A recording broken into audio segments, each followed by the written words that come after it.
Voilà, c'est parti pour le ZCL de ce mercredi 13 octobre. Nous sommes en période d'Octobre Rose. Attention, Octobre Rose, et c'est pour ça qu'on va recevoir une Amazone. Géorti Curie sera avec nous dans un instant, avec elle on parlera d'un atelier qu'elle est en train de mettre en place avec Lorenza, qu'on aura probablement au téléphone.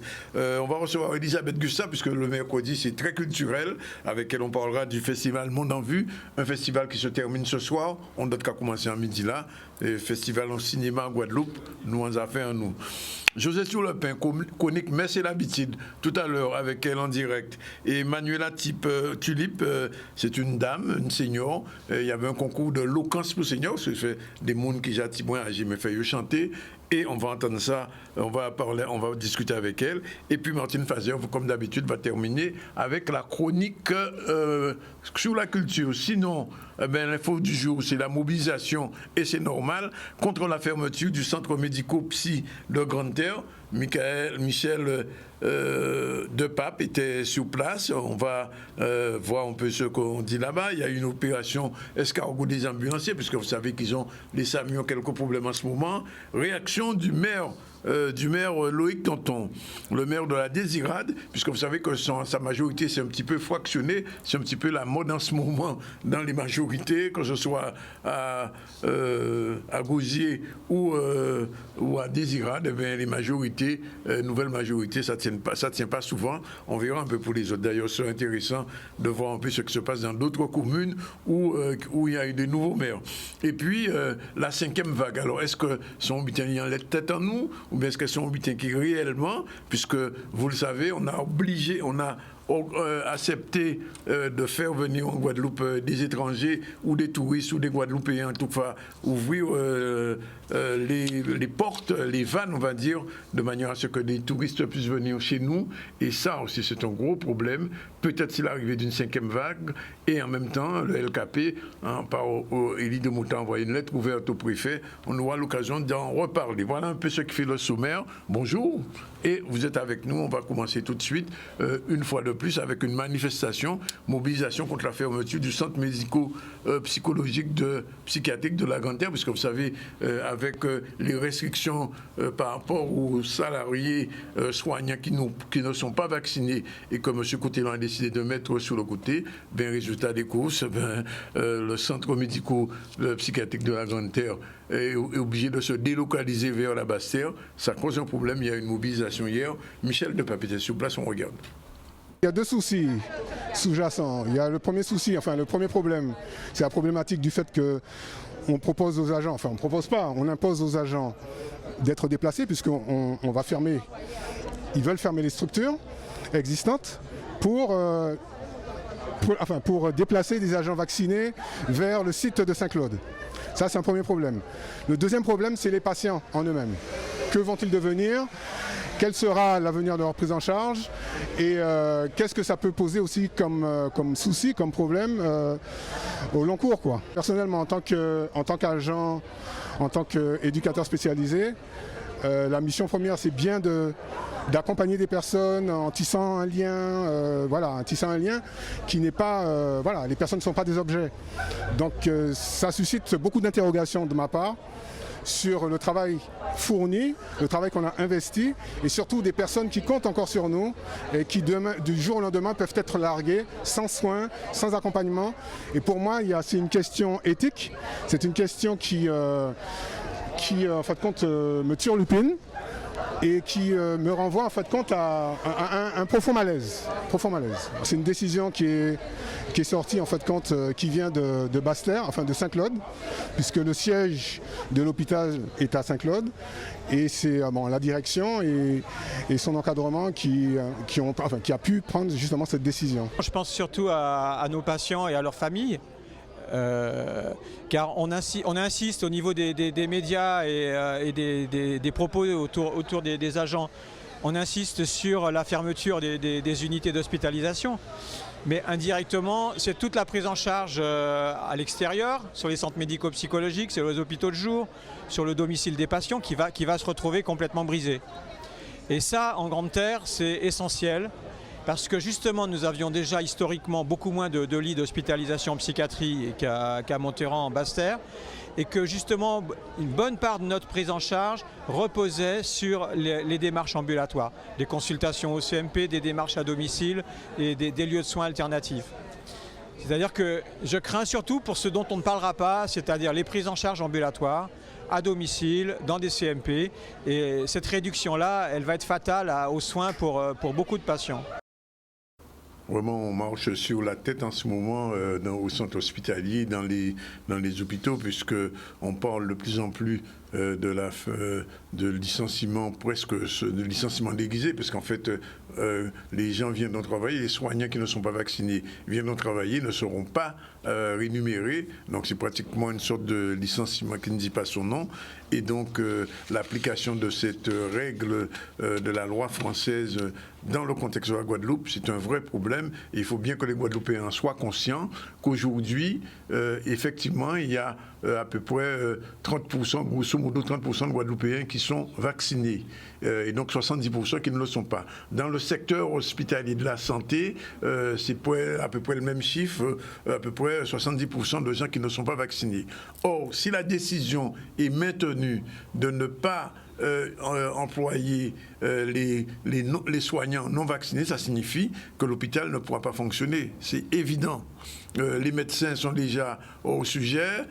Après les personnels soignants, depuis 2 jours, il y a des manifestations. Depuis 17 juillet, il y a des manifestations autour de cette obligation vaccinale et du pass. Et d'ailleurs, cet après-midi à 17h, il y a un meeting qui est prévu sur la place de la Victoire, et demain, vendredi, notre meeting est prévu à Basse-Terre. Donc on est dans une situation sanitaire particulière, et si une solution n'est pas trouvée, avec l'arrivée des touristes et des étrangers qui viendront en Guadeloupe sans PCR, inutile de vous le dire, il y aura assurément une 5e vague qui est tombée en nous, et que dit c'est faute à Guadeloupéens, alors que même le député Servat hier a fait une intervention depuis l'Assemblée nationale française pour expliquer que c'était pas une mesure de bon escient, qu'il fallait peut-être revoir un petit peu cette mesure. Alors cet après-midi, comme tous les mercredis, l'ARS et la préfecture vont s'exprimer et on saura réellement ce qui aura été décidé pour l'arrivée massive de touristes, puisqu'ils ont même baissé le prix à ces billets-là. Les billets Pointe-à-Pitre de Paris à 400 € qu'on est là. Donc je vais vous dire que les gens ont envie de venir. Et la Guadeloupe, c'est la destination préférée en ce moment des Français qui ont envie de venir passer Noël ou passer quelques jours chez nous. Et les réservations, aussi bien en voiture de location qu'en gîte, commencent réellement à être de plus en plus serrées. On va suivre cette affaire. Pour l'instant, on revient à l'opération Escargot. C'était avec les ambulanciers. Hier, là aussi, problème. Les ambulanciers ne sont pas contents. Ils l'ont dit. On a parlé la semaine dernière du SAMU, du 15 qu'on voulait changer. Et là, c'est les ambulanciers qui hier ont manifesté leur mécontentement. On regarde ce reportage de Michel de Pape.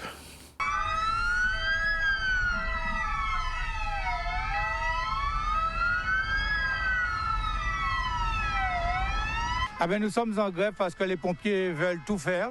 Les pompiers veulent rentrer dans la chaîne de soins, ce qui est la réponse à l'urgence. Et c'est pas leur métier. Leur principal métier, c'est l'incendie. Et aujourd'hui, ils réclament de rentrer dans le réseau d'urgence. C'est ce qui est notre cheval de bataille, notre principale mission, secouer la personne. Super. Alors, il y en a qui disaient aussi, l'autre question, c'était... Quand vous êtes mobilisés comme ça, est-ce qu'il y a un minimum pour que Est-ce qu'il y a des ambulances quand même qui ont un service minimum? Oui, c'est tout à fait normal. Nous sommes conscients. Les transports, ce qu'on appelle les transports programmés, sont d'actualité. Et nous disons bien, nous ne répondons pas à la réponse à l'urgence préhospitalière. Ça veut dire que c'est quelqu'un en détresse, le centre 15 nous déclenche, on ne répond pas. Parce que les pompiers disent qu'ils peuvent tout faire. Est-ce que vous manifestez aussi contre l'obligation vaccinale? Non, ce n'est pas notre cheval de bataille, ce n'est pas d'actualité en ce moment. Nous, c'est la non-réponse à l'urgence préhospitalière. C'est une réforme qu'on a travaillé plus de 40 mois. Et aujourd'hui, le ministère de l'Intérieur, à travers le lobbying des pompiers, veulent rentrer et veulent réclamer de tout faire sur ce créneau-là, sur ce métier-là. Le tour de force a été décidé hier soir, tout simplement parce que nous maintenons notre mobilisation tant que nous n'avons pas de retour suite à nos demandes au niveau du gouvernement. Non, il n'y a pas de conflit avec les pompiers. Nous sommes ensemble à la réponse à l'urgence. Simplement, en ce moment, nous organisons le transport sanitaire d'urgence. Nous réclamons une place d'un régulateur ambulancier aux côtés des autres régulateurs, de manière à ce qu'on ne déclenche pas systématiquement en carence. Sachez qu'en régulation, vous avez des pompiers qui, eux, souvent dans leur système, sont rémunérés sur les déclenchements et systématiquement vont déclencher donc leurs services sur des interventions où c'est plutôt nous qui avons la priorité. Savoir que le pompier, vous connaissez les fonctions, doivent être disponibles sur la route et principalement pour les accidents de la voie publique. Voilà, donc c'est de manière à pouvoir dispatcher la réponse à l'urgence de manière équitable et aussi de manière juste, et que tout le monde ne soit plus réellement à attendre si vous avez un accident sur la chaussée, qu'on ne déclenche pas des pompiers si vous êtes aux Abîmes, déclenchez les pompiers de Saint-François parce que les pompiers des Abîmes sont occupés sur un transport qui est habilité aux ambulanciers. Parce que nous ne pourrons pas intervenir sur la voie publique pour leur carence.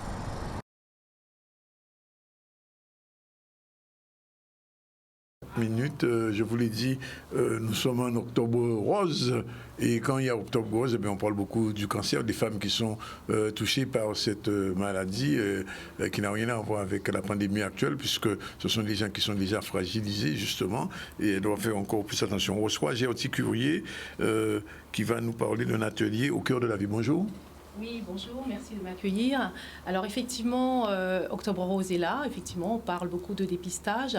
Et nous avons eu l'idée avec des amis, donc Claudia Ramassamy, Lorenza Jabour, de mettre en place un atelier qui va s'appeler Au cœur de... C'était prévu déjà, il y a 6 mois, oui. Sauf que Covid est passé par là. Un atelier au cœur de la vie où on invite les femmes atteintes de cancer à venir parler, effectivement, et à déposer, on va dire en quelque part, effectivement. En fait, c'est un acte humanitaire que nous avons décidé de mettre ensemble pour aider toutes ces femmes. Moi, je suis passée par là, effectivement, et donc, effectivement, on sait bien que quand on a perdu tout le système pileux, quand on se regarde dans un miroir, voilà, on a tendance à perdre confiance en soi, à ne plus s'aimer, à ne plus... Effectivement, c'est une maladie qui est très difficile à vivre parce qu'effectivement, c'est une maladie qui nous met à mal et on a besoin effectivement de réconfort, de parler, de groupes de parole pour exprimer, effectivement, poser les choses et dire ce que l'on ressent à ce moment-là. Alors, mais ça signifie, Madame Courrier, que les femmes qui sont atteintes du cancer, ce n'est pas seulement le cancer du sein, c'est le cancer en général ou le cancer du sein pour cet atelier au cœur de la vie? Alors, sur cet atelier-là, effectivement, on a voulu faire, effectivement, au départ, on avait dit... pour cancer du sein, effectivement, essentiellement les femmes qui sont touchées par un cancer du sein. Mais en fait, ça peut intéresser toutes les femmes, y compris les hommes. Ils sont très peu nombreux. Les hommes ne sont pas touchés par le cancer du sein? Ah, si. Ah bon? Ah oui, le pourcentage, il est minime, mais ils sont touchés. Moi, j'en connais 2. Donc, effectivement, sur cet atelier-là, si un homme veut se joindre à nous, ou 2 hommes veulent se joindre à nous... Ils sont bien entourés. Exactement, ce sera vraiment avec plaisir, parce que c'est une pathologie qui est difficile à vivre et qui, effectivement, je vous disais, met à mal, effectivement, le physique, le mental. Et, effectivement, on a besoin, effectivement, de se reconstruire. Et Lorenza Doliman, qu'on va avoir tout à l'heure, va vous parler, effectivement, c'est elle la professionnelle qui va nous accompagner dans ce sens. Oui, elle est une spécialiste du relooking. C'est ça. Oui, on la connaît bien, elle a été mise. Mais alors, cet atelier, comment ça va s'organiser concrètement? Alors, nous avons un atelier qui se tiendra donc le 23 octobre. La ville de Bémao nous a offert une belle salle gracieusement. Je tenais vraiment à les remercier beaucoup, Madame Polifonte et Madame Chalus qui travaillent avec elle. Et effectivement, nous allons recevoir ces femmes et pendant de 9h à 13h, nous allons échanger et Madame Bouchard-Ajabour va donner des conseils précieux à toutes ces femmes qui ont un peu perdu confiance ou se sentent mal, effectivement, pendant cette période-là. Oui, pas de spécialiste prévu pour ce genre d'atelier? je veux dire, de médecins, etc. Ah non, il n'y a pas de médecin, c'est ce qu'on appelle des soins oncologiques de support. Entre femmes, quoi, c'est entre femmes. Oui, c'est entre femmes, et pourquoi pas avec un ou deux hommes, si effectivement ils sont... J'en connais, donc voilà. S'ils veulent se joindre à nous, ce sera avec plaisir. Mais il faut que des hommes soient quand même atteints du cancer. Ah oui, mais bien sûr. Oui. Pas de cocagne, non? Non, pas de cocagne, on n'en veut pas. On n'en veut pas. Non, vraiment, on tient vraiment à ça, parce que, en fait, en plus, c'est un sujet tabou chez les hommes. Déjà, c'est un sujet tabou chez nous pour les femmes, mais en plus, ça l'est encore plus pour les hommes. Alors, j'espère qu'il y en a qui auront le courage, effectivement, de nous entendre et qui viendront se joindre à nous. Alors, on essaie de joindre Lorenza de Liman. Ça y est, elle est là. Lorenza, bonjour. Oui, bonjour, monsieur le ministre. Bonjour, chers téléspectateurs. Oui, vous êtes en direct dans ZCL News, bienvenue. Et nous avons Madame Gertie Courier qui est avec nous, qui parlait de cet atelier au cœur de la vie. On vous connaît, Lorenza, comme étant une relouqueuse, on peut le dire comme ça. Quelle va être votre fonction dans cet atelier au cœur de la vie? Alors, je vais vous rectifier, je ne suis pas relouqueuse, je suis déjà formatrice, je suis consultant coach et expert en images. Oui. Donc, effectivement, j'accompagnerai ces personnes qui sont en situation justement délicate pour leur permettre justement de travailler l'estime de soi, savoir gérer et valoriser leur image. Parce qu'effectivement, on sait très bien que la maladie impacte sur l'estime et sur l'image, le regard qu'on a sur soi, surtout quand les femmes sont confrontées à la mutilation de leur corps, de leur état physique. Donc, effectivement, ça sera vraiment un travail qui sera effectué dans ce sens pour apporter un équilibre, de la bienveillance et puis que ça soit constructif. Et quel conseil vous allez leur prodiguer, Lorenza? Donc, quel conseil? C'est déjà, ça sera un atelier animé donc, dans un cadre vraiment professionnel avec une formation donc basée sur l'estime de soi, sur les sujets qui concernent justement l'estime de soi et également sur l'image. Oui. Donc ensuite, ça sera vraiment une communication interactive avec ces personnes pour leur permettre justement de se libérer, d'exprimer et puis selon au cas par cas leur apporter un conseil avisé qui puisse répondre à leurs besoins. D'accord. Peut-être, Gertie, vous avez une question à poser à Lorenza? Non, on travaille ensemble. C'est un partenariat, effectivement. C'est une idée qui nous est venue il y a un peu plus d'un an. On a souhaité, effectivement, faire ce partage parce qu'elle m'a beaucoup accompagnée, Lorenza. Alors, je tiens à le préciser, elle n'est pas Amazon, c'est une Amazon de cœur. Oui, de cœur, oui. Voilà, c'est une Amazon de cœur. Hein. Oui. Voilà. Et qui, effectivement, est vraiment une belle personne. Et qui, je ne sais pas si on peut la voir. Johan, on peut voir Madame Jordan, on peut voir Madame Lorenza, non? On n'a pas son image? D'accord, dommage. Ah, si. Oui. J'ai envoyé. Oui, pourtant, je pensais qu'on avait l'image de Mme Lorenza. Bon, alors, vous disiez, Gertie, Oui, oui, Lorenza, pardon. Oui, donc c'est vrai que, ayant déjà collaboré avec les Amazones Gertie et Claudia, c'est tout naturellement que nous nous sommes rencontrés et que nous avons mis en place ce projet. Donc, elle m'assiste en tant qu'Amazone, donc des femmes qui ont vécu la maladie, et que j'ai pu accompagner, qui s'épanouissent, donc qui peuvent aussi témoigner et aider d'autres justement à se révéler, à rayonner et à garder espoir en des jours meilleurs. Parce que c'est vrai que cette maladie nous touche de près ou de loin, que nous soyons impactés directement par cette maladie, mais aussi nos proches, des personnes. Moi, j'ai été confrontée, j'ai perdu des amis, j'ai des parents aussi qui me sont affectés par cette maladie. Nous sommes tous concernés par cette maladie. Donc, elle ne devrait même plus être tabou. On devrait pouvoir en parler librement et pouvoir s'accompagner, s'entraider. Donc, le projet de la Fondation, justement, Atelier au cœur de la vie, a été créé justement dans l'optique justement d'apporter une aide humanitaire. Donc c'est à titre gratuit, on se donne auprès de ces personnes. Et donc je ne serai pas seule par la suite, puisque ce sont des ateliers qui seront réitérés, donc de manière ponctuelle. Nous ferons intervenir des sophrologues, d'autres professionnels qui sauront aussi apporter leur contribution auprès de ces personnes, vraiment à titre gratuit. Mais j'ai envie de poser la question à Gertie.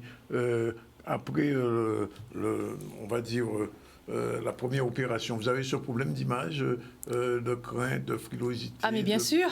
Oui, ah oui, tout à fait. C'est ce que je disais. Un matin, je me suis réveillée Et je me suis regardée dans le miroir, je me suis dit, waouh, qu'est-ce qui se passe, quoi? C'est parce que, je vous dis, tout le système pileux est mis à mal, on a des cicatrices, le teint est plutôt pâle, et effectivement, on a juste envie de pleurer et se dire, mais pourquoi moi? Donc, et c'est vrai que d'avoir rencontré des gens qui m'ont accompagnée, et notamment Lorenza, m'ont aidé à retrouver confiance. C'est pas toujours évident. On se dit, effectivement, aujourd'hui, vous voyez une image d'une femme voilà, qui prend soin d'elle, épanouie, tout à fait. Mais ça demande énormément de travail après le cancer. Donc voilà, c'est vraiment, j'insiste auprès des femmes, ne restez pas seules, venez, effectivement, c'est un atelier gratuit qu'on vous offre. Il faut s'inscrire au préalable. Alors, on a un compte, en fait, Lorenza a communiqué, mais on peut me joindre effectivement sur mon téléphone, sur le téléphone de Lorenza que je vous donnerai. Alors, je peux vous donner le mien, 06 90 51 85 50. Donc, vous pourrez nous joindre. Elle a communiqué via Instagram, via Facebook.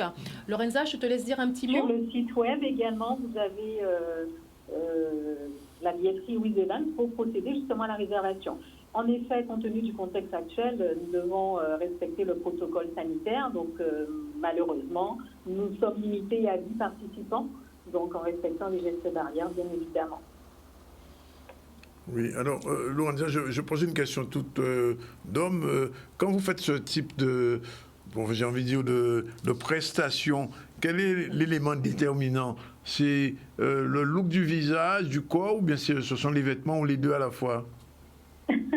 Là, vous êtes resté sur l'aspect que, on va dire, relooking, entre guillemets, mais là, c'est vraiment un accompagnement. J'accompagne sur l'aide et le paraître. On va dire ça comme ça sera plus simple. Donc, je ne reste pas que sur l'aspect relooking. Et je ne suis pas relookeuse, mais vraiment coach expert en non, c'est pour aller vite que j'ai dit ça. Le développement personnel. Oui. Donc, il faut être bien dans sa tête pour s'épanouir, savoir paraître.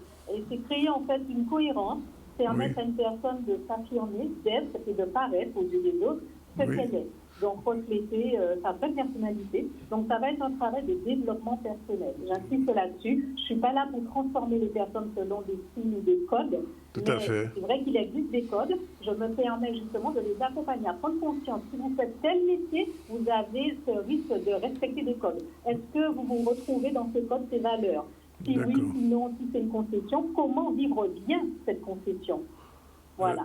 Donc, c'est vraiment une approche différente que simple relooking, transformation. Mais c'est vraiment un travail intérieur et extérieur. Oui, mais alors, Madame Cuillet disait tout à l'heure que pour cet atelier, des hommes peuvent venir. Vous faites le même travail avec les hommes? Tout à fait. J'accompagne des hommes. Ils sont plus timides, plus réservés.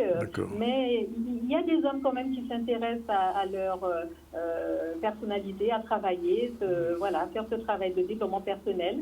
C'est vrai que ça demande, c'est un travail sur soi, c'est un travail de remise en question, un travail apprendre à se connaître surtout, apprendre à s'accepter, accepter ses limites et pouvoir justement se positionner dans la vie de tous les jours afin d'être authentique, c'est-à-dire rester égal à soi-même et s'épanouir. Ne pas avoir à créer des relations, on va dire, comment dirais-je, un peu troquées par rapport au fait qu'on n'est pas soi, on n'est pas à l'aise, on a de la gêne, on se sent infériorisé, ou etc.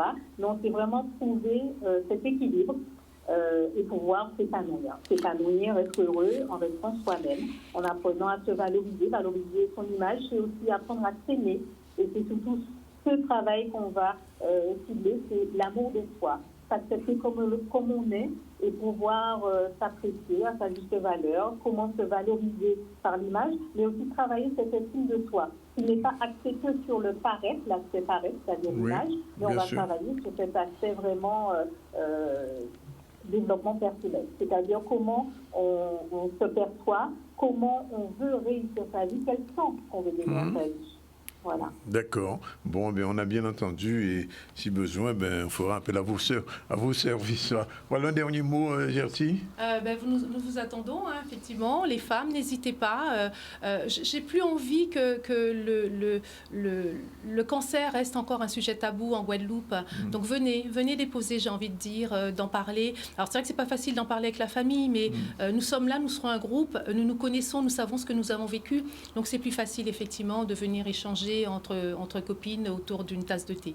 j'ai presque envie de vous dire que les femmes qui vous voient en ce moment, vraiment, elles ont tendance peut-être même à oublier le cancer ou à être que femmes d'abord. Mais c'est ça l'objectif, c'est de leur dire que voilà, le cancer, c'est pas une fin, au contraire, c'est un début. Et j'aime à dire que, alors parfois c'est mal perçu chez certaines personnes, mais j'aime à dire que ça a été comme un cadeau pour moi, pour me révéler, pour me dire effectivement. Oui, parce que en fait, on est dans un train-train quotidien, le travail, super job, machin, les enfants. Et en fait, à un moment, c'est un message. Pour moi, ça a été un message de me dire « Hey, ma cocotte, ça va, maintenant ça suffit, tu vas te poser, tu vas aller à l'essentiel. » Et c'est ça l'objectif. C'est effectivement, on voit bien dans la société d'aujourd'hui, on court en permanence, on est constamment par monts et par vaux. Et à un moment, il faut savoir prendre du recul, se poser, penser à soi, prendre soin de soi. Et ça, c'est très, très important. Et malheureusement, beaucoup de femmes que je rencontre en Guadeloupe, on sent qu'il n'y a pas...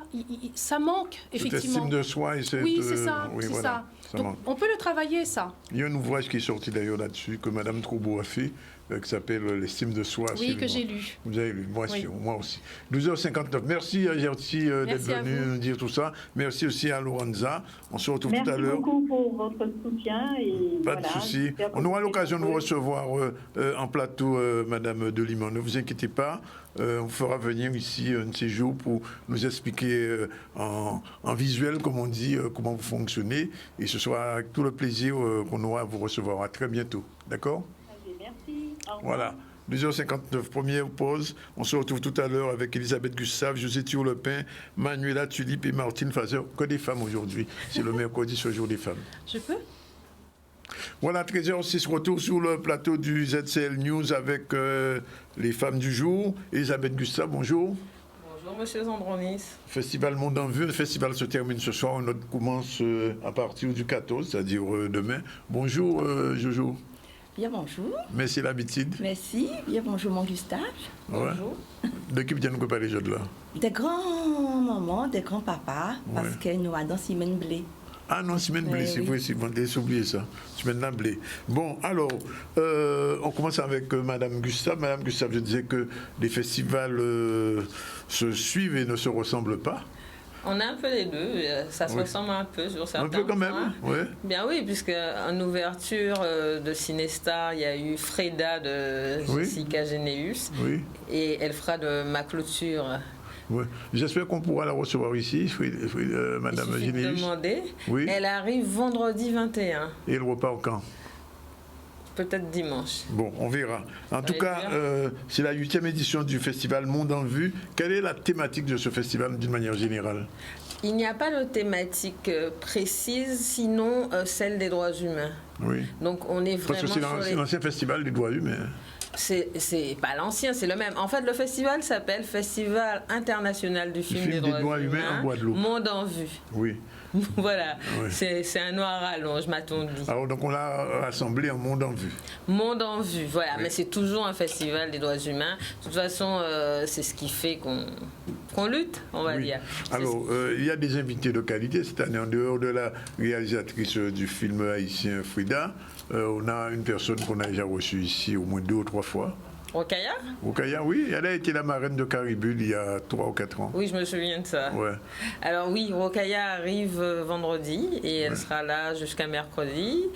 Et elle on a plaisir à la recevoir aussi d'ailleurs. Oui, et elle sera à l'Arawak le samedi 16 pour une rétrospective de toute sa vie, de toute sa carrière. En fait, c'est une activiste, il faut le dire, c'est une militante activiste. C'est une activiste, mais c'est aussi une réalisatrice. Aussi, elle a fait beaucoup de documentaires. C'est une journaliste aussi. C'est une journaliste, elle est en ce moment au Washington Post. Oui, c'est pas donné à tout le monde. Et c'est une écrivaine. Oui. Et je crois que je l'ai déjà dit sur cette antenne, elle, à 20 ans, elle a été repérée par les États-Unis comme une future leader de France. D'accord. C'est incroyable, quoi. Alors, j'ai envie de vous dire que chaque année, vous faites venir des leaders femmes ici, parce que l'année dernière, on avait...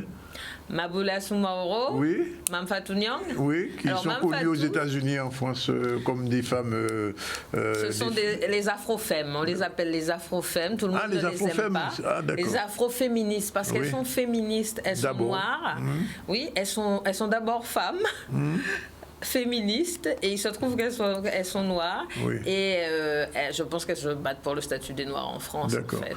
Alors pourquoi, pourquoi Rokaya? Pourquoi Rokhaya? Cette année, oui. Parce que Rokhaya, de toute façon, Rokhaya, on pourrait l'inviter chaque année tellement elle est proche de notre festival.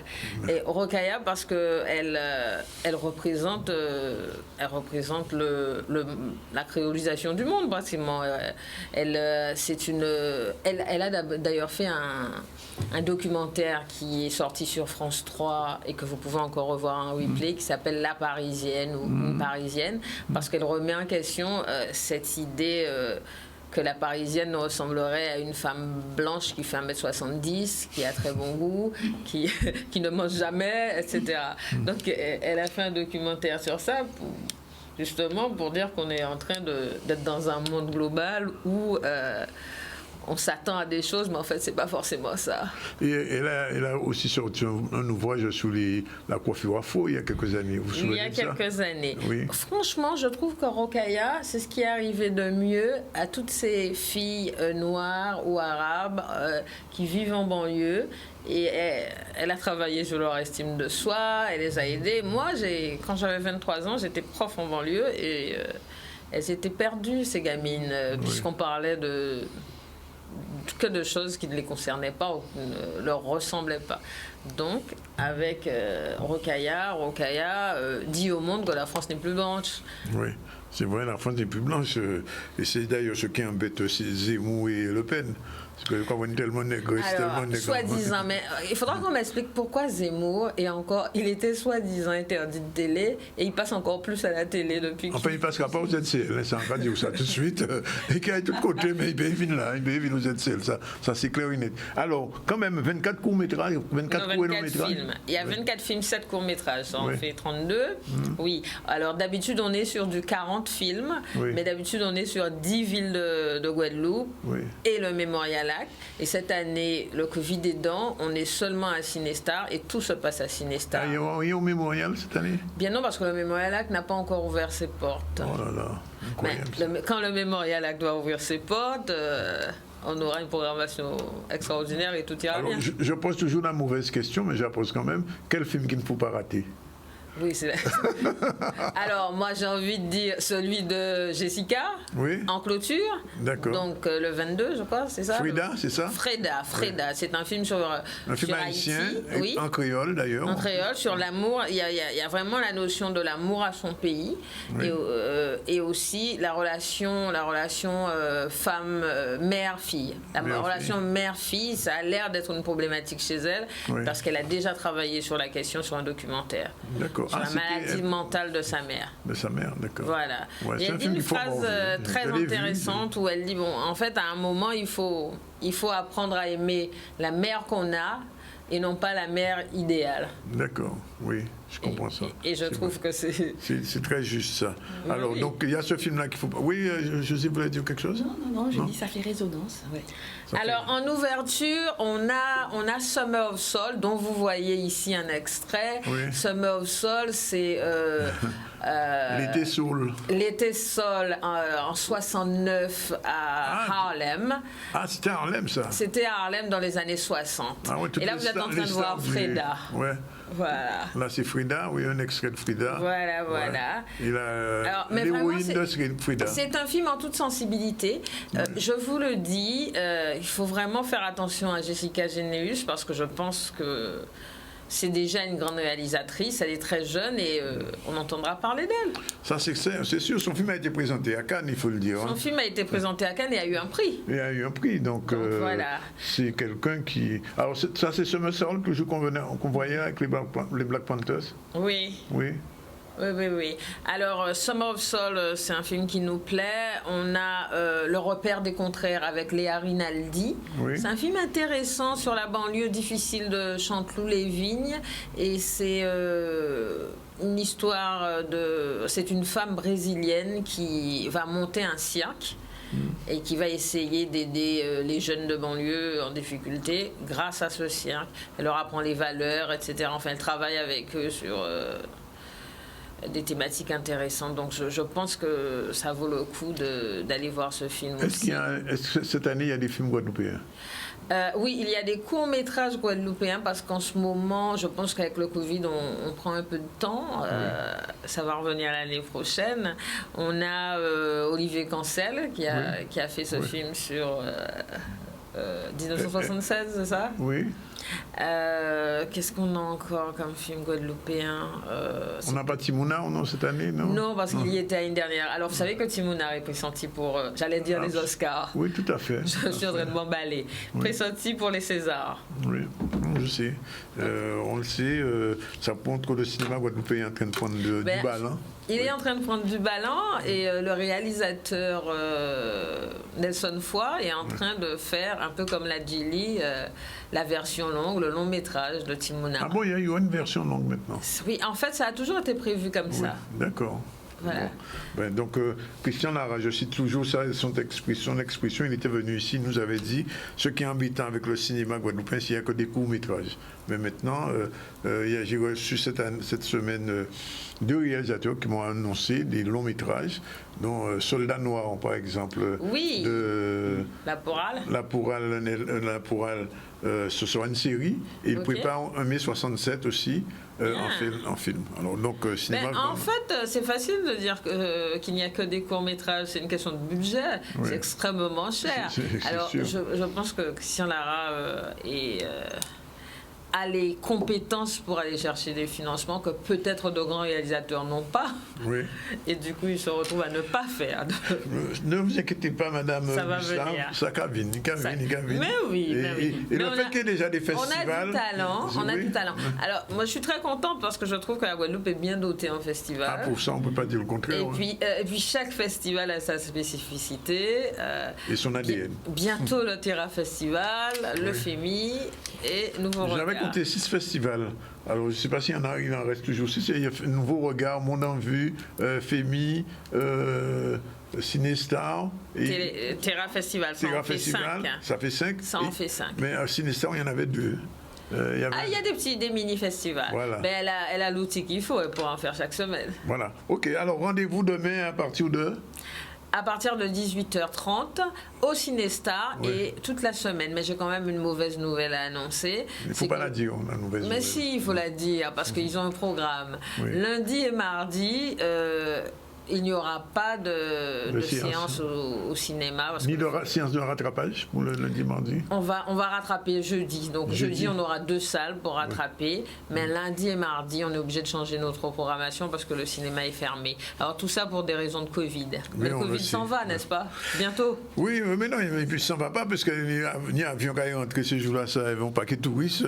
Ça m'étonnerait que le Covid s'en aille. Contraire au ballon, il prend encore parce que, je le disais tout à l'heure, on a 70% de gens vaccinés en Guadeloupe, de non vaccinés, et dans la mesure où on n'a pas suffisamment de gens vaccinés, les gens vaccinés qui arrivent sans PCR, ils portent le virus une fois de plus et on sera culpabilisé une fois de plus. Merci en tout cas Elisabeth, bon festival, et puis on passe à autre chose, il est 13h18, tout de suite, générique du Merci l'habitude, c'est parti avec José Turlepin.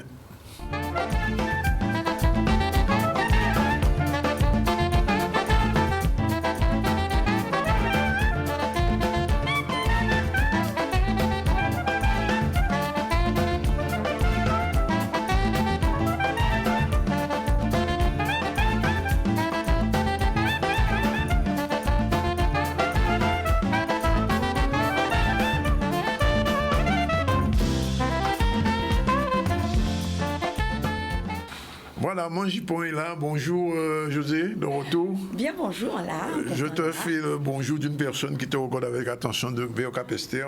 Et un certain qui a regardé à un moment là ça. Et il dit moi, oui, madame là, ça vous m'en envoyé, t'es en rabattu. Bon, bref. Bien, bonjour, Bamoun Lassa, merci. Oui, ouais. Son journaliste. Hein. Alors, aujourd'hui, comme on est dans la semaine bleue, le mois bleu, pour moi, c'était l'occasion qu'on puisse revenir sur s'interroger sur la place des grands-parents dans l'organisation de notre famille, quelle évolution dans l'exercice de cette fonction de grands-parents et les grands-parents d'hier et les grands-parents d'aujourd'hui sont-ils les mêmes? Oui. Alors justement, quel est le modèle d'organisation de la famille dans le contexte caribéen d'autrefois? D'autrefois, je parle d'abord. D'autrefois d'abord, parce qu'il est important d'insister sur cette chronologie pour mieux comprendre à travers le filtre de l'histoire notre modèle aujourd'hui, comment il se vit avec sa différence. Oui. Donc le modèle matrifocal d'organisation caribéenne reste toujours prépondérant dans toutes les petites Antilles. Donc, et ce, malgré la confrontation ancienne au modèle nucléaire occidental. Parce qu'on a voulu ce modèle occidental phagocyter notre modèle. Il apprend. Il faut avant tout préciser que malgré les apparences, aujourd'hui encore, la famille matrifocale dans le contexte local n'est pas une famille monoparentale dans l'acception occidentale. Oui. Une famille monoparentale pour les Européens, c'est une famille, il y a un parent qui vit seul. Oui. Ici, même si on a l'impression, je parle d'apparence de cette famille monoparentale, le parent n'est jamais seul. Voilà. Bien sûr. Le parent n'est jamais seul. Exactement. Donc, on m'a même dit, quelqu'un m'a même dit. Je dirais que ça fait partie de notre signature. Oui, c'est notre ADN. Il faut le garder absolument. Oui, ça dit cousine, marraine, tati. Tout le monde qui a les vêtements, absolument. C'est africain, ça. Exactement. Oui. En temps longtemps, la famille matrifocale caribéenne se caractérisait de la présence sous le même toit de femmes de plusieurs générations de la même famille. Oui. Ainsi, on pouvait trouver la fille, la grand-mère, mais aussi, par exemple, la grand-tante, qui n'est pas une filiation directe, mais qui continuait à vivre dans le cercle. Parce qu'il n'avait pas été marié, par exemple. Mais elle appartenait à cette lignée. D'ailleurs, on se souvient, enfin, ça c'était fréquent, les mains intel capati, quand mettait Timouna Yakama intel. Exactement. Mais quand mettait Timouna côté, on rayon marché. Même si pas en lien de sang, mais c'est une espèce de mabo, de grands-tantes, de marraines qui a veillé sur c'est ça qui nous. Mais c'est nous, il ne faut pas nous perdre vie. Il faut ces jeunesses-là comprendre pour y opérer ça, reste ou qu'il y avait ça qui taille. Alors, quelles sont les origines de cette organisation? Ces femmes, toutes ces femmes, quel que soit leur grade dans l'organisme, portaient la responsabilité du ménage et de l'éducation des enfants. Elles s'organisaient en réseau constitué à la fois d'une relation verticale entre les différentes générations, mais aussi d'une relation et d'une solidarité horizontale dans toutes les générations de la même lignée, par exemple. D'accord. Et d'où ça vient, cette organisation? Alors, cette organisation vient... on pourrait expliquer cette organisation à travers le fil de quelques faits historiques. C'est que, à l'origine, la seule organisation familiale officiellement admise dans les Antilles françaises est cette organisation de toutes les populations qui arrivent réduites en esclavage depuis les pays d'Afrique. Modèle qu'en Afrique, on n'avait pas forcément institué. Alors, cette organisation, naturellement, va mettre au centre le rôle de la femme, le rôle de la mère et le rôle, plus tard, de la grand-mère. Pourquoi le rôle de la femme? Tout simplement, le Code noir, pour résumer, stipulait que tous les enfants à naître suivaient de facto la condition de leur mère. Donc, si elle était libre, les enfants seraient libres, et si elle était réduite en esclavage, ses enfants étaient esclaves. Donc, on comprend l'importance de cette femme qui va auto-générer la condition et le futur de toutes les personnes qui vont dépendre d'elle. Donc, alors, la question, parce que alors il y a la mère, mais il y a aussi la grand-mère. Il y a aussi la grand-mère. Donc, alors, la place de la grand-mère dans cette organisation, dans le contexte historique, cette modalité familiale, la grand-mère occupait une place centrale au cœur du réseau. Je parle bien d'un réseau. Parce qu'elle était le nœud vital où convergeaient les informations, mais aussi les ressources économiques. Oui, c'était qu'à gérer. Il était qu'à gérer, il était qu'à couper, il était qu'à arracher. Parce que des moments, c'est qui tenait plus pouvoir économique. Donc forcément, si on y l'argent, c'est on va commander. Si on va commander, et si vous pas demander grand-maman, exactement, ou pas dans ça. Ou pas dans ça. Et ce qui lui conférait une autorité et un pouvoir important qu'elle exerçait sans contre-pouvoir concurrentiel. Oui. Alors, j'ai recueilli le témoignage d'un de mes amis, Oui. qui pourtant a déjà un certain âge, et il me raconte avec une voix émue ce dimanche que sa grand-mère Eugénie régnait sur la maisonnée avec une autorité oppressive. Oui. Vendeuse d'articles de mercerie sur le marché, donc sur le marché à Montréal, cette femme d'affaires redoutable confondait la ligne entre les affaires commerciales Oui. et les affaires familiales. Je vous laisse imaginer comment elle gérait sa maisonnée. Tout à fait. Et donc, comment cette grand-parentalité, cet exercice a évolué aujourd'hui? Alors, aujourd'hui, comme hier, les grands-parents constituent un véritable pont entre le passé et nos racines et nos origines. Ils sont des passeurs de mémoire et de souvenirs. Alors, leur présence, naturellement, va aider l'enfant, parce qu'on parle de grands-parents, à comprendre son histoire dans son unicité avec ses gloires et ses fêlures. Le grand-parent raconte l'histoire familiale. Comme hier, les grands-parents doivent assurer un rôle de transmission culinaire, Oui, bien sûr. transmission des savoirs, transmission des messes et l'habitude, transmission dans... Mais c'est eux qui racontent des contes des parfois aussi. Ah oui, mais ça c'est une autre forme de transmission. Transmission dans le costume, qui joue en capoté, qui antibitin, qui fait que c'est vous seulement qui portez comme ça. Et puis transmission à travers les contes, les histoires, ou même les petites histoires de famille qui prenaient une forme sacralisée lorsque c'est la grand-mère qui la racontait. Tout à fait. Alors, est-ce que, José, on peut dire que les grands-parents d'hier et d'aujourd'hui sont les mêmes? Les grands-parents d'hier et d'aujourd'hui, fondamentalement, dans leurs fonctions, sont les mêmes. Oui. Cependant, la façon d'exercer cette grand-parentalité a changé forcément parce que les grands-parents d'aujourd'hui restent actifs plus longtemps, ils sont socialement plus à l'aise, ils ont fait des études, donc forcément ont d'autres points de vue. Oui. Et puis les enfants, la famille est éclatée, les enfants sont loin. Et puis, et puis la maison a changé aussi. La maison a changé. Ils ont dû inventer une autre forme de grand-parentalité. Mais quand on regarde fondamentalement, ils ont les mêmes fonctions. Et puis c'est seulement, je dirais, la cadence du pouvoir, de l'exercice de ce pouvoir qui a changé. Oui.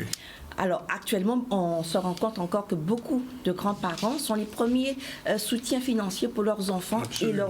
Et leurs petits-enfants, naturellement soutien financier pécuniairement, mais aussi dans la garde des enfants. Les événements très récents nous ont montré à quel point ils sont utiles et nécessaires pour aider les jeunes parents dans l'exercice de leurs fonctions. Et on retrouve ça dans la littérature. Absolument. Alors, beaucoup d'exemples, mais je me suis arrêtée sur Mantine de Joseph Zobel, qui va donner l'occasion à nos auditeurs de lire ou de relire. Mantine, une grand-mère qui élève son petit-fils, décide que son petit-fils sera loin de cette vie misérable et elle décide, tu feras des études pour que tu puisses pas vivre comme moi dans les champs de canne et supporter les griffures, les mesquineries de la misère. Et non seulement le livre de Zobel qu'il faut avoir lu, mais il faut avoir vu le film aussi. Il faut avoir vu le film. De Jeanne Palsy. Mais je dirais, les deux écritures offrent des plaisirs différents. Tout à fait. Je m'attache vraiment au livre parce qu'il y a des, il y a des tournures. Lire et voir aussi. Il y a des tournures où Joseph Zobel donne à cette langue française une coloration qui n'appartient qu'à nous, je dirais. Tout à fait. Il faut absolument relire ou lire ce livre. Et puis, en Kébout, il y avait des moments qui a Gertie d'Ambury. Oui. Qui l'est qu'à songer grand-maman Emma. Et alors, son petit poème, deux, trois petits mots, on prend à ça pour nous. Bonne nuit. Emma, Léo Carri, l'eau qu'a tracé faite en finette à ziéar. Soleil qu'a pède la cate, les ziéar qu'a clairé. En te piti, on terrine linge, fait ventard, pède la vie. Ou laver linge, repasser linge, pendre linge et dépendre linge. En apprendre à racher zeb à la vie, à danger à des à négressard. Emma, merci. Ben, merci aussi, José, pour ce petit focus sur les grands-parents. Il faut nous changer ça. Nous, famille, nous, c'est pas qui papa et maman, c'est grand-maman, grand-papa. Et j'ai eu la chance de connaître mon arrière-grand-mère. moi j'ai été crié, c'était maman à grand-mère au moins, en chance de connaître. Voilà, 13h29, deuxième pause de pub. Dans un instant, on reçoit Martine, bien sûr, la chronique culturelle de Martine, la culture selon Martine, et une dame qui s'appelle Manuela Tulipe, et vient là nous parler de Locance Voix Senior. C'est une manifestation qui aura lieu dans 2 jours à Petit-Bois, tout de suite après la pub. Voilà, 13h36, on va terminer en beauté avec 2 autres femmes. Manuela Tulipe, bonjour. Bonjour. Vous êtes venue parler de Locance Voix Senior, on va en parler dans un instant, on va même vous écouter. Et Martine, bonjour. Bonjour Danick, comment ça va? Bien, Manuela, merci. bien, bonjour. Bonjour. Pour le CSM, comme d'habitude. Comme d'hab. La CSM. C'est là. Chaque fois qu'on dit le. C'est la CSM. Voilà, les notes de musique. Do, ré, mi, fa, sol. La, si, do. La culture. Il passe si do. Voilà, d'accord. Oui, la culture selon Martine. Alors, Manuela, merci d'être avec nous. Alors, racontez-nous un peu, c'est quoi ce Locance Voix Senior? Mais merci à vous aussi à Canal 10. Locance Voix Senior, c'était un concours de chant qui a eu lieu en 2019. Et par rapport aux événements qu'il y a eu, donc on ne nous a pas vraiment entendu en 2020. Et donc le CD vient de sortir. Donc j'ai été deuxième. Oui. Et en 2019. En 2019. Oui. Et donc, comme je vous ai expliqué, avec tout ce qu'il y a eu comme problème, donc c'est cette année que le CD est sorti. Mais alors, c'est un concours de voix senior. C'est un concours de voix. Alors, il faut avoir quel minimum d'âge pour être à ce concours? À partir de 50. À partir de 50, quand même, à la montée. Voilà. Jusqu'à quel âge? Jusqu'à 70. Jusqu'à 70, tant qu'on peut chanter, vous pouvez chanter? Oui. Pardon? Tant qu'on peut, on chante toujours. Oui, tant qu'on peut, on chante, il n'y a pas de problème, jusqu'à 100 ans peut-être. Oui. Et le concours de cette année se fait dans 2 jours? Non, le concours de cette année, en fait, je n'ai pas trop les éléments du concours de cette année, mais c'est chaque commune, en fait, qui prennent les personnes pour les filmer. Et ensuite, ils vont envoyer la vidéo aux associations, qui va retenir dans chaque commune quelqu'un, ensuite qui va aller passer aussi le stade. Il y a plusieurs stades à passer, en fait. Oui. Et donc, cette année, vous ne participez pas au concours? Ah non, oui. Je vais regarder. Ah, vous allez écouter? Ah, je vais écouter, je vais regarder. Et regardez, écoutez. Vous êtes de Petit-Bourg? Je suis de Petit-Bourg, oui. Petit-Bourg, Goyave, les deux. Les deux? Ah bon, on a cité combien? Oui, je suis de Petit-Bourg et Goyave. Oui. Alors, quand même, pourquoi les gens qui nous regardent comprennent un peu ce que c'était? Il y a 2 ans, vous avez gagné le concours avec une chanson, un medley. Oui. Oui, alors on va vous demander... Que le medley a été fait ensuite, c'est-à-dire que nous avons choisi une chanson nous-mêmes pour être sélectionnés. D'accord. Moi j'avais pris La Sirène d'Edith Lefebvre. Ah bon, quand même? Ça donnait quoi? Ben, c'était super, vous voulez que je la chante peut-être? Oui, un petit extrait quand même. Bonjour, moins descendre la cascade pour baigner, moins temps on t'y chante qui sortit lisier là, moins levé sur moi pour chercher la saillée, moi vrai, oh mademoiselle très jolie, et dis-moi. C'est par cette chanson que j'ai été sélectionnée. C'est pas mal, hein, Martine? Qui j'ai entendu? Magnifique. C'est bon, hein? Ils vont nous petit rythme-là après. Oui, quand même, feeling-là. Et donc, après, il y a eu le medley. Oui, le medley qui a été écrit par Madame Lodac. Oui, et qu'est-ce que ça donnait, le medley? Un petit extrait comme ça. Kiting, kaikavin, c'est manzé, pichmimi.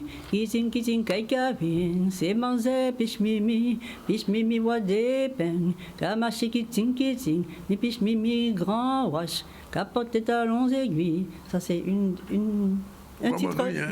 Oui, bon. Ça m'a été fait en TikTok. Non, c'est vrai, non, c'est bien. Alors, donc, les gens s'inscrivent, c'est ça? Oui. Ils envoient une vidéo. Ils envoient une vidéo. Ah, il faut faire une vidéo. Il faut faire une vidéo. Oui, ils envoient ça à qui ils ont tous les éléments nécessaires pour envoyer. On peut revoir la fiche, Jordan. Oui, alors, talent de voix, alors, avant le 14 octobre, effectivement, avant demain, il faut porter mon œuvre. Hein. Voilà. Bon, et puis on saura quand est-ce qu'on aura le résultat. D'ailleurs, je sors de Petit-Bourg, j'ai été voir déjà deux candidates, et Ça va chauffer, hein. C'est vrai? Ah ouais. Ah bon? Et comme je suis de petit bout... Ouais, donc au cas où, Ah oui. Bon, ben, mon petit bout qui a gagné nous, ben, je sais que moi, Philippe, j'ai gagné en première fois, et puis pas il en a ça. Non. Mais on vit mon petit bout gagner encore. Ah ben oui. Oui, ça normal. Oui. Ok, bon, ben, on souhaite bonne chance. Un dernier mot peut-être? En fait, j'avais pas été spécialement pour gagner, mais en fait, je voulais me mesurer un petit peu. Oui. Et donc là, en se mesurant, vous voyez, au fil des jours, il y a ça vous ramène, vous montez, dit et bien bon, ben c'est super, bien que j'avais déjà fait du live auparavant. Ah, d'accord. J'avais déjà fait du live. Oui. Et donc je voulais me mesurer, juste me mesurer. Oui. Et en me mesurant, ben, je suis arrivée deuxième. Non, mais alors, Manuela, ça veut dire que vous allez continuer alors à chanter? Moi, j'aime chanter. Hein. Oui. J'aime toujours chanter, j'ai toujours aimé chanter. Toutes les personnes qui chantent ne peuvent pas s'arrêter. D'accord. Il y a des autres choses en cours, mais bon, c'est encore... Bon, ben, c'est encore dans le tiroir, mais ça va sortir. Comme on dit, c'est noté. Nous point. Elle est à l'aise. Hein? Ah, il est à l'aise, elle est capable de finir là. Oui. Non, c'est bien. Parfait. Merci d'être venu. Lucas Bois Senior, jusqu'à demain pour les renseignements et les inscriptions. Et puis on saura le gagnant. Je vais ça avec Samanda, elle va nous le dire. Excusez-moi, il faut qu'ils écoutent la radio, donc ils auront tous les renseignements nécessaires. Tous les renseignements, d'accord. 13h42, Martine, la culture. Bon, bien bonjour Danick, bien bonjour à tous les auditeurs, à tous les téléspectateurs et à mon fan club qui, figure-toi Danick, est de plus en plus présent puisque je vais dans des magasins maintenant et on m'appelle par mon petit prénom et à chaque fois je sursaute. On t'appelle Titine? Non, on m'appelle Martine. Ah bon, c'est déjà pas mal. Non, il faut appeler Titine quand même. Et c'est vrai que, tiens, je ferai une rubrique Martine fait ses courses. Comme dans les feuilletons, Martine chez un tel, Martine à Voilà, exactement. Donc, il y avait avant Martine à la montagne, à la plage, on peut changer. Hein. Martine, je sais pas moi, casse un coco, casse son coco sec. Il faut ça, mais bon, il y a à apprendre. Martine qui a boit de l'eau, Martine qui a boit de l'eau aussi. Il n'y a pas de l'eau seulement. Ça va pas un kilo, quoi. Bon.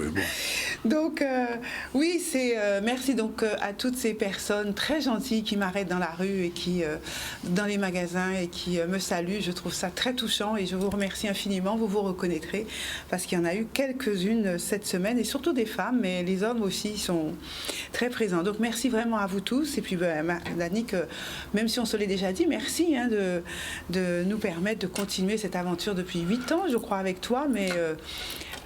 c'est une affaire. Mais Martine, c'est une affaire. La culture, son but, ça n'a pas arrêté, hein, ça qu'on la santé. Voilà, c'est ça. Donc voilà, de quoi je vais parler aujourd'hui? D'abord d'un éphéméride, mais vous le savez, j'aime bien compter les jours qui arrivent avant que nous ne fêtions cette fin d'année ensemble, sur ce plateau, toujours avec des petites surprises. Bien sûr. Puis je vais parler d'une revue de presse très rapide, parce qu'il n'y a quand même pas grand-chose dans la revue de presse de la culture, encore, ça traîne encore un petit peu. Et... je vous parlerai quand même des journées de l'architecture, puisque ça arrive avec un autre nom pour les Antilles, et puis un petit agenda. Donc on y va assez rapidement. Et puis oui, je voulais vous parler d'un pays cette fois-ci, puisque de temps en temps, je parle de la culture d'un pays, les us et coutumes, mais là, c'est vraiment de la culture pour un pays. Donc je vous emmène voyager aujourd'hui dans un pays de l'Orient, enfin au soleil levant. Lequel? Le Japon. Le Japon, d'accord. Mais je ne dis pas grand... Enfin, vous allez découvrir. Éphéméride, 286e jour, 41e semaine. Et il ne nous reste plus que 79 jours avant le 31 décembre. Alors, comment se préparer? Ça doit tenir à préparer. Pas laisser trop tard ma risotte. Parce que ça arrive très vite. Les cadeaux, le bon repas, peut-être le déplacement. Ça se prépare maintenant. D'autant que moi, fête en décembre, donc... Fête en décembre. Oui, fête en décembre. Nous êtes celle qui fête en décembre. C'était un cadeau pour les parents? Je ne sais pas, mais en tout cas, ça a été difficile pour oublier l'anniversaire, parce que en fait, en décembre, tu es la période des cadeaux. J'ai un fils qui devait naître le 24, il est né le 23, entre 23 et 24, à un cheveu près. J'ai une fille pareille. Donc, on connaît donc. Ouais. Je commencerai donc par une revue de presse qui va vous parler de culture, et on revient sur les journées nationales de l'architecture. Oui.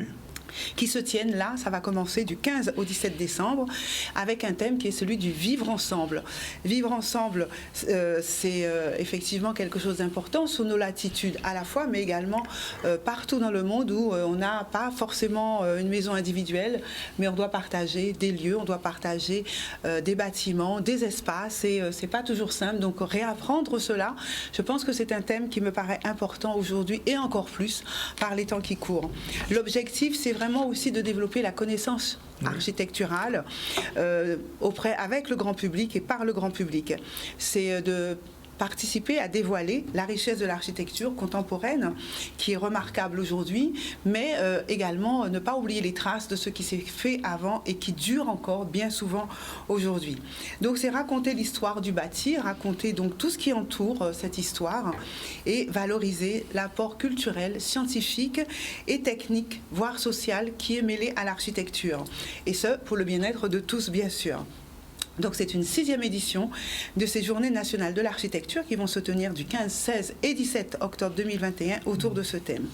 Alors, on dira, l'architecture est partout, c'est notre quotidien, on le côtoie dans notre logement, dans nos transports, dans les infrastructures de nos écoles, de nos bâtiments publics, etc. C'est vraiment partout, les équipements sportifs également en font partie.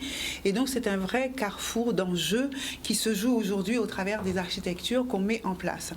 Donc il y a un gros programme sur le territoire. Donc bien évidemment, il y a des lieux qui vont être ouverts, des lieux qui pourront être découverts pendant cette période. Donc en allant sur le site du ministère de la Culture, donc on a bien sûr la possibilité de voir tout le programme. Je n'en ai pas parlé là, le temps m'aurait manqué parce qu'il y a effectivement beaucoup de choses. D'autant plus que cette journée de l'architecture aujourd'hui est associée à celle des journées de l'architecture et du patrimoine des Antilles. Pourquoi ? Puisque nous avons dû déplacer les journées européennes du patrimoine, cause Covid, elles ont donc été elles ont été déplacées et associées à cette journée de l'architecture. Donc ça va commencer là, 15, 16 et 17, et ça s'appelle le JAPA, Journée Architecture, Patrimoine aux Antilles, des Antilles. Là, vous avez déjà un petit visuel parce que charité bien ordonnée, tu l'auras compris, commence par soi-même. Ça, c'est évidemment. Clair. Et donc, dans le cadre de ces journées donc de l'architecture et du patrimoine des Antilles, bien sûr, toute la Guadeloupe est concernée, la Martinique également. Encore une fois, en allant sur le site, cette fois-ci de la DAC Guadeloupe ou Martinique, on trouvera l'ensemble du programme. Mais au Moule, bien sûr, étant... à mes temps perdus, président d'une association culturelle, bien évidemment. Donc nous avons mis en place une thématique autour de ces journées donc, du patrimoine.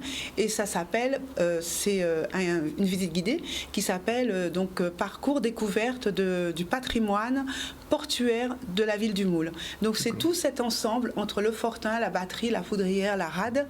C'est tout cet ensemble qui te permet de redécouvrir ce qu'était ce grand port, le Moule. Le port du Moule qui était le plus grand, le Mole, tel qu'il était appelé autrefois, qui était le plus grand port de Guadeloupe, à la fois port marchand, port commercial, mais port esclavagiste aussi. Donc juste une question, Martine. J'ai cru comprendre, on m'a transmis un dossier. Comment s'appelle le reste de bâtiment qui est au Moule? Wisowski. Oui, il paraît qu'on va le refaire. Alors c'est possible. J'ai vu, on m'a donné un dossier avec l'architecture telle qu'elle va être refaite dans les jours qui viennent. Alors si tu veux en savoir plus, tu viens donc dimanche 17. Lors de cette visite guidée, nous allons parler justement de l'espace Wisowski, de son histoire, de toutes les vies de cet espace qui a aujourd'hui... C'était quoi exactement cet espace? Ça a été d'abord ce qu'on appelle un bâtiment de stockage, où on réceptionnait la marchandise. Il a eu plusieurs vies, mais il a aussi été donc une limonaderie, mais il a aussi été une école. Hugo étant passé par là a détruit, donc il restait des fondations, les vestiges qu'on connaît aujourd'hui, et ça a été réhabilité dans le cadre d'un chantier d'insertion. D'accord. Extrêmement bien réhabilité. Mais sa vie, semble-t-il, n'est pas terminée. Donc nous allons parler de tout ça lors de cette journée qui se tiendra le 17 au Moule, et donc on va revoir avec nos visiteurs, bien sûr, port du masque, distanciation sociale, physique, comme d'habitude. Comme d'habitude. Donc il y a tout un parcours, on se retrouve au Fortin matin à 9h ou 11h, parce qu'il y aura 2 visites. Et donc, on va raconter cette histoire de ce port avec les constructions et la batterie qui est toujours là, avec un certain nombre de canons. Il faut savoir qu'il y avait 2 batteries pour défendre l'accès de la Guadeloupe au travers de ce port. Et donc, ces 2 batteries, eh bien, nous expliqueront leur histoire. Voilà pour les JAPA, donc, qui vont bientôt commencer. Juste pour faire une petite virgule par rapport à la culture, une question qui n'a rien à voir avec la culture, Danick. Qu'est-ce que tu en penses du pourboire au restaurant avec sa carte bleue? C'est quelque chose qu'on a lancé récemment en France. Oui, absolument. Ça ne fonctionne pas en Guadeloupe, rassure-moi. Non, pas encore, mais j'espère que... Le pourboire ne fonctionne pas beaucoup en Guadeloupe. Non, le pourboire ne fonctionne pas, mais visiblement, l'État cherche des moyens de relancer la dynamique dans la restauration. Oui. Et ils ont pensé avoir une idée flambante en disant aux gens qui vont manger, mais écoutez, quand vous laissez votre pourboire, si vous en laissez un, et nous espérons que vous allez en laisser un, eh bien, on vous propose de payer ce pourboire avec votre carte bleue. Comme ça, c'est défiscalisé pour vous, c'est défiscalisé pour le restaurateur. Et donc, ces personnes, serveurs qui travaillent dans la restauration, auront un vrai plus sur leur salaire grâce à vous. Mais oui, mais la carte bleue, ça part de combien? Comment? Ton pourboire, tu donnes ce que tu veux. Mais enfin bon, l'idée, je n'en dirai pas ce que j'en pense, mais je pense que mon comportement ou mon sourire pourrait laisser entendre. Mais en fait, on rend aujourd'hui le consommateur... Mais et au cinéma, parce qu'en France, au cinéma le pourboire est pratiquement obligatoire. Au cinéma, non, plus pratiquement, puisque personne ne t'assoit avant, lorsque tu avais ce qu'on appelle les placeurs. Les placeurs, c'est pas comme ça qu'on les appelait, mais donc avec la lampe de poche qui s'installait, qui venait te vendre les sucreries. Ça se fait de moins en moins. Dans ces grands complexes d'Annick, c'est des grands halls à l'américaine, avec il y a des endroits à Paris, ça se fait toujours. Dans des grands comptoirs, les tout petits cinémas d'essai, dans les grands comptoirs, donc tu as des bornes avec des kilos de popcorn, sucré ou salé, des glaces, des machins, tu es là pour consommer.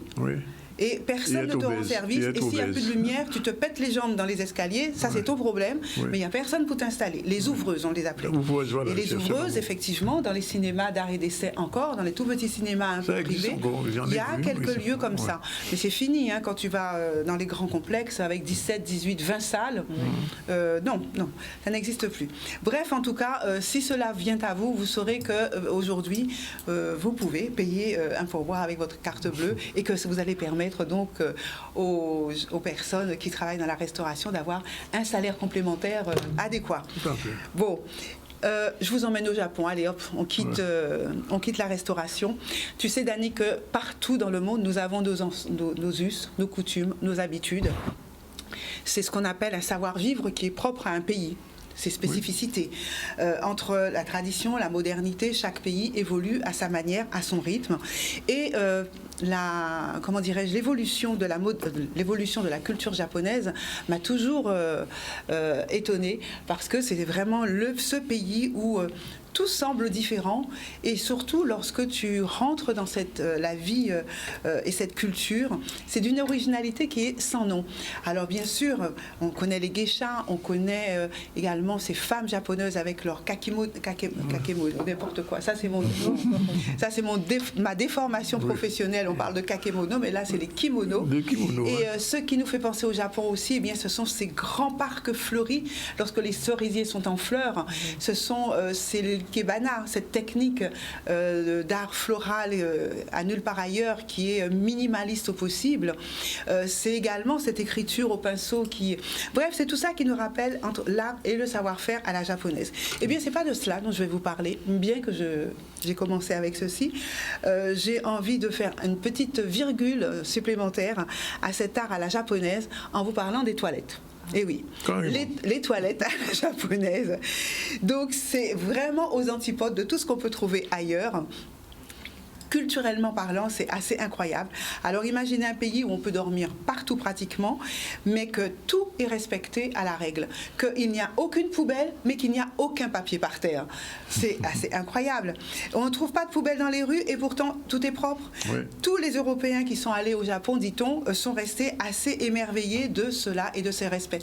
Il y a la Suisse qui est assez proche de cela, mais là, dans le côté extrêmement fin de la chose, c'est les toilettes qui m'ont le plus étonnée parce que vous avez donc des toilettes qui vous créent le dépaysement. Et dans ce lieu un peu secret ou un peu intime, tout le confort est là pour vous permettre de passer un moment de bonheur. Donc, vous avez des toilettes avec de la musique. La lunette des toilettes, elle est chauffante, au cas où il ferait un peu frais dehors. Lunettes chauffantes, lunettes désinfectées. Petite musique apaisante, jet d'eau massant, là où il faut. On peut déjeuner dans les toilettes. Mais tu pourrais t'y asseoir. J'ai pas la photo des toilettes à la japonaise. L'art de transformer un moment qui est sans intérêt, au dire de certains, mais tellement important physiologiquement parlant de toute façon, pour un pur instant de bonheur et de bien-être. Qui peut dire mieux que ça? Alors, j'avais également pris une petite image, je ne sais pas pourquoi je ne l'ai pas vue, pour vous montrer des toilettes japonaises, des toilettes, on va dire, européennes. Et quand tu rentres dans des toilettes à l'européenne, j'aurais tendance à dire même chinoise, parce que je suis allée aussi, c'est pas pareil du tout. Voilà, les toilettes japonaises, vous avez des toilettes avec donc petites brosses pour la chasse d'eau, vous avez donc de la musique, vous avez également un automassage, voilà, vous avez un siège chauffant, et dans des toilettes traditionnelles, vous avez du papier par terre, vous avez la chasse d'eau qui fonctionne pas, la porte qui ne ferme pas, et j'en passe et des meilleurs. Et quelquefois, il n'y a pas de papier hygiénique. Et c'est ça, je dis voilà. Donc les toilettes à la japonaise, c'est la Rolls-Royce des toilettes que pour l'instant j'ai découvert en fouillant un petit peu sur la culture des uns et des autres, et je voulais vous faire partager ce moment de bonheur. Voilà, allez hop, c'est parti, on a encore quelques minutes pour parler de Monde en Vue. Il nous reste 2 minutes et demie, 35 secondes. Monde en Vue, c'est là, c'est demain que ça commence, festival. Voilà, Festival international du film des droits de l'homme. Ça commence le 14, ça va jusqu'au 22. 9 invités qui sont venus nous rejoindre. J'aurai l'occasion sans doute d'en reparler, mais cette 8e édition, ben écoutez, même en tant que Coville, Madame Gustave a tenu à mener à bien ce festival, et toutes les félicitations lui vont parce que c'est compliqué, c'est très difficile. Donc, Martine, un téléspectateur qui dit « Je confirme pour le Japon et le top reste le TGV, hygiène chaque jour à l'hôtel, tu auras une brossade de nouvelles. » Merci pour compléter, merci. En tout cas, ça me permet de revenir sur quelque chose, justement, si vous avez des suggestions à me faire, parce que je vais faire le tour des pays au niveau culture, n'hésitez pas à m'envoyer vos propositions, et également pour des belles personnes dont je pourrais parler, donc des figures populaires de nos latitudes dont vous avez envie que je parle. Voilà, donc nous avons un certain nombre d'invités donc sur ce festival qui vont arriver, et surtout nous avons Rokia Diallo qui va être là et qui va faire une intervention donc à la Warak autour d'un sujet. J'en parlais dans l'agenda, mais je ne vais pas revenir sur tout ce que tu as sans doute déjà avec Elisabeth, oui. Voilà, avec... Alors, elle a dit, il y a quelque chose à noter, mardi, il n'y a pas de film. Mardi, il n'y a pas de film? Non, parce que le cinéma est fermé lundi et mardi. Zut. Donc, entre le 14 et le 22, il y a 2 jours, il a dit qu'on va essayer de rattraper parce que le public, comme il faut un pass sanitaire pour aller au cinéma, tout le monde n'a pas de pass sanitaire. Non, c'est ça. Donc, les gens ne viennent pas. Et c'est pour ça que, justement, en concert... Pour regarder Netflix, on n'a pas besoin de pass sanitaire. D'une part, et je vois que Cinestar est en train de réfléchir à un système, justement, pour permettre à tout le monde de voir les films qui passent dans le cadre du festival. Un système qui te permet, en ligne, avec un tout petit bonus, de pouvoir voilà, voir ton film. Le cinéma se fait à la maison. Le cinéma va se faire à la maison de plus en plus, sauf s'ils ils arrêtent avec les passes. Allez, je vous parle d'un petit agenda. Il y a un meeting ce soir à 5h pour dire. C'est une sortie littéraire, la maison Souquès. Tu connais à Pointe-à-Pitre? La maison Souk. Souk, oui, Souquès, pardon. La maison Souk. Il y a un très beau livre qui vient de sortir pour les amoureux du patrimoine guadeloupéen. Très beau livre qui est écrit par Nicolas Javary et Bruno Kissoun. Donc, il propose de partager avec vous l'histoire, la beauté, la richesse et le caractère exceptionnel de cette maison à travers de ce beau livre. Vous le trouverez en librairie, et vraiment en le feuilletant, vous allez voir qu'il y a beaucoup de choses à découvrir, et il est classé parmi les titres de monuments historiques depuis 1979. Cette demeure élément majeur du patrimoine de Guadeloupe. Café Culture, j'en ai parlé. Et puis je finirai peut-être par Cinestar, j'en ai parlé aussi. Donc je crois que j'ai tout dit, même si je l'ai dit un peu rapidement. Il faut avoir vu éphémère. Il faut avoir vu éphémère, oui, c'est ça. Aussi, il faut avoir vu éphémère. Voilà. Mais on en reparlera. On a fait un très très beau festival ce week-end au Moule autour du graffiti. La semaine prochaine, je vous montrerai les photos. Martine a terminé, c'est merci. Donc je rappelle que nous avons reçu aujourd'hui Gertie Courrier, une Amazone pour son atelier qu'elle fera avec Laurence Doumanza. je ne sais pas si on en verra. Elisabeth Gustave est venue parler du festival Monde en Vue. José Turlepin, chronique, mais c'est l'habitude. Comme d'habitude, cette fois-ci, elle a parlé des grands-mères, du rôle de la grand-mère dans la parentalité, très important. Et il dit, non, Bitin, il ne faut pas nous oublier ça. C'est grand-maman là, été qu'à gérer toute Bitin, toute famille là, c'est la matrifocalité, c'était autour de la maman et de la grand-mère. Et puis on a reçu Manuela Tulip qui nous a chanté un petit extrait. Merci d'être venu, en tout cas, en direct dans le ZCL. Merci encore. Elle nous a donné une petite frisure de la sirène. Canal 10, hein? Oui. Non, mais c'est normal. Et et Martine Fazer, comme d'habitude, la chronique sur la culture selon Martine. Sinon, l'actualité, mobilisation contre la fermeture du centre médico-psychologique de la Grande Terre. Encore une folie des gens qui nous dirigent, entre guillemets, je dis. Opération escargot des ambulanciers, on a vu ça avec Michel de Pape. Réaction du maire Tonton sous le groupe d'élus, puisque vous savez que le maire de Désirade a perdu une partie de sa majorité. Il y a un groupe qui s'est cassé. C'est ça, les nouvelles majorités en ce moment, elles sont fragiles. Et puis, micro-trottoir, craignez-vous une 5e vague avec l'arrivée des vacanciers? La 5e vague, elle est déjà pratiquement arrivée, puisque les vacanciers vont arriver. Voilà, 14h01, merci d'être avec nous. Réalisation, c'était bien sûr Jordan avec Taneli en sous-main. Et demain, on se retrouve à la même heure pour une autre section du ZCL News. Merci d'être avec nous aussi souvent et régulièrement. Voilà, il finit.